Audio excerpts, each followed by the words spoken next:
السلام علیکم۔ حالیہ دنوں میں بھارت اور نیپال کے درمیان سفارتی کشیدگی اس وقت بڑھ گئی جب نیپال نے اپنا نیا 100 روپے کا کرنسی نوٹ چین میں پرنٹ کروانے کا فیصلہ کیا، جس پر بھارت نے شدید رد عمل ظاہر کیا۔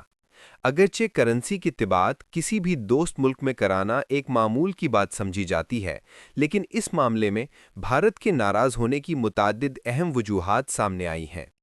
سب سے پہلی وجہ جغرافیائی سیاست ہے۔ بھارت روایتی طور پر نیپال کا قریبی ہمسایہ اور سب سے بڑا تجارتی اور معاشی شراکت دار رہا ہے۔ نیپال کی کرنسی پہلے بھارت ہی پرنٹ کیا کرتا تھا، لیکن چین میں نوٹ کی طباعت کو بھارت اپنے خطے میں چینی اثر و رسوخ کے بڑھنے کے طور پر دیکھ رہا ہے۔ اس اقدام سے نیپال اور چین کے درمیان بڑھتے تعلقات بھارت کے لیے تشویش کا باعث بن رہے ہیں۔ دوسری اہم وجہ سلامتی کے خدشات ہیں۔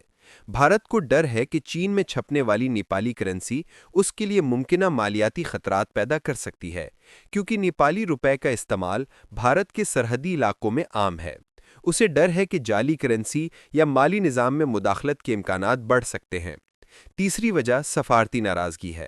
بھارت سمجھتا ہے کہ نیپال نے یہ فیصلہ اسے اعتماد میں لیے بغیر کیا، جو دونوں ممالک کے درمیان پہلے سے کشیدہ تعلقات کو مزید متاثر کر سکتا ہے۔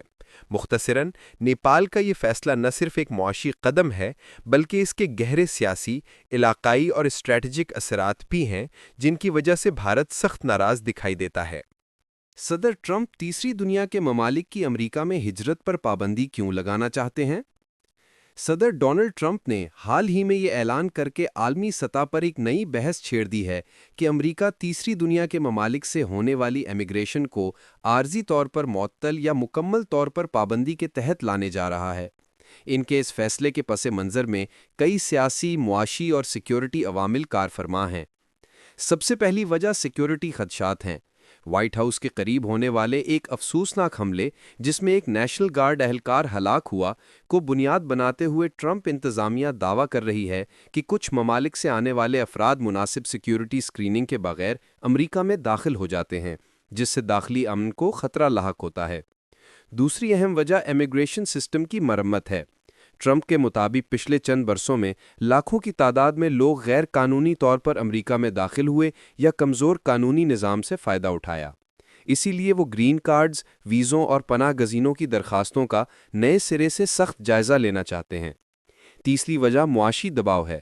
ٹرمپ بارہا کہہ چکے ہیں کہ کم تعلیم یافتہ یا کم ہنر رکھنے والے تارکین وطن امریکہ کے سماجی وسائل پر بوجھ بنتے ہیں، جس سے صحت، تعلیم اور امدادی پروگرام متاثر ہوتے ہیں۔ ناقدین اس فیصلے کو امتیازی اور غیر انسانی قرار دیتے ہیں، لیکن ٹرمپ اور ان کے حامیوں کا موقف ہے کہ یہ اقدامات امریکی شہریوں کی حفاظت، معاشی استحکام اور ملکی خود مختاری کو مضبوط کرنے کے لیے ضروری ہیں۔ آسٹریلین پارلیمنٹ میں برقع ایشو کیا ہے؟ آسٹریلیا کی پارلیمنٹ میں حال ہی میں برقعے کے حوالے سے ایک شدید تنازعہ سامنے آیا ہے، جس نے نہ صرف ملکی سیاست کو ہلا کر رکھ دیا ہے، بلکہ عالمی سطح پر بھی بحث چھیڑ دی ہے۔ یہ معاملہ اس وقت شروع ہوا جب آسٹریلیا کی دائیں بازو کی سیاستدان پولین ہینسن نے پارلیمنٹ کے اجلاس میں برقع پہن کر داخل ہونے کا احتجاجی اقدام کیا۔ ان کے مطابق برقع کو عوامی مقامات پر اجازت نہیں ہونی چاہیے اور حکومت کو چہرہ ڈھانپنے والے لباس پر پابندی عائد کرنی چاہیے۔ اس واقعے نے پارلیمنٹ کے اندر شدید ہنگامہ برپا کر دیا۔ مسلمان خواتین اراکین پارلیمنٹ اور دیگر قانون سازوں نے پولین ہینسن کی اس حرکت کو اسلامو فوبیا، مذہبی منافرت اور اقلیتوں کے خلاف نفرت انگیزی قرار دیا۔ ان کا کہنا تھا کہ یہ اقدام مسلمانوں کی مذہبی آزادی پر حملہ ہے اور پارلیمنٹ کے تقدس کے خلاف ایک غیر سنجیدہ سیاسی ڈرامہ ہے۔ برقع ایشو کے کئی اہم اثرات سامنے آئے ہیں۔ پہلا یہ کہ اس نے ملکی سیاست کو مزید تقسیم کر دیا ہے، جہاں ایک طبقہ مذہبی آزادی کا دفاع کر رہا ہے، جبکہ دوسرا سیکیورٹی وجوہات کا حوالہ دے کر پابندی کی حمایت کر رہا ہے۔ دوسرا، اس واقعے نے آسٹریلیا میں رہنے والی مسلمان برادری میں بے چینی اور عدم تحفظ کی فضا پیدا کی ہے۔ تیسرا، پارلیمنٹ کی کارروائی بھی متاثر ہوئی اور ہینسن کو اس حرکت پر معطل بھی کیا گیا۔ مختصر یہ کہ برقع ایشو صرف لباس کا معاملہ نہیں، بلکہ مذہبی شناخت، سیکیورٹی خدشات اور سیاسی مفادات کا مجموعہ ہے۔ یہ بحث مستقبل میں آسٹریلیا کی پالیسی سازی پر بھی اثر انداز ہو سکتی ہے۔ بھارت اور چین میں کشیدگی میں اضافہ، شنگھائی ایئرپورٹ پر بھارتی مسافر کی حراست کے بعد لفظی جنگ۔ بھارت اور چین کے درمیان پہلے ہی سرحدی تنازع چل رہا ہے، خصوصاً اروناچل پردیش کے معاملے پر دونوں ممالک میں مسلسل تناؤ پایا جاتا ہے۔ حال ہی میں شنگھائی ایئرپورٹ پر ایک بھارتی مسافر کی حراست نے اس کشیدگی کو مزید بڑھا دیا۔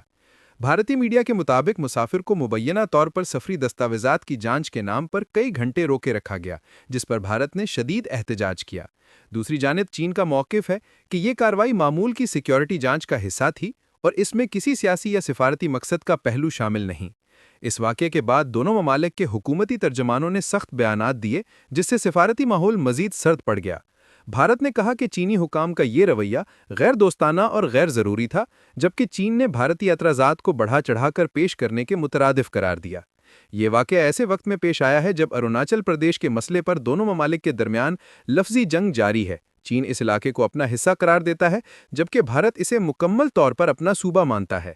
ہر نئے واقعے کے بعد دونوں ممالک کے درمیان بے اعتمادی مزید گہری ہوتی جا رہی ہے۔